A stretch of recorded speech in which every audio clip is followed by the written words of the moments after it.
நீங்க நியூஸ் வேற, ஒப்பீனியன் வேற, செய்தி வேற, கருத்து வேறங்கிறது உங்க எல்லாருக்குமே தெரிய வரும்.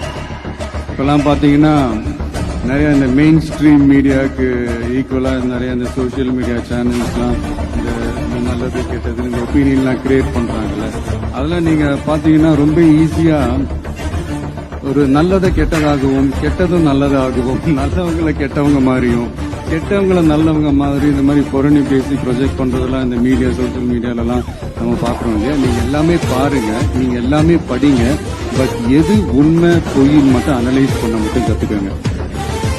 அப்பதான் இது உண்மையிலேயே நம்ம நாட்டில் என்ன பிரச்சனை, நாட்டோட மக்களுக்கு என்ன பிரச்சனை, இந்த சமூக தீமைகள் பத்தி எல்லாம் உங்களுக்கு தெரிய வரும். அது தெரிஞ்சுக்கிட்டாலே இந்த ஒரு சில அரசியல் கட்சிகள் செய்யற இந்த பொய்யான பிரச்சாரங்களை எல்லாம் நம்பாமல் எது கரெக்ட், எது தப்பு, எது உண்மை பொய்ன்னு இது அனலைஸ் பண்ணி பார்த்துட்டு நல்ல தலைவர்களை தேர்ந்தெடுக்கக்கூடிய ஒரு விசாலமான ஒரு உலக பார்வை உங்களால வளர்த்துக்க முடியும்.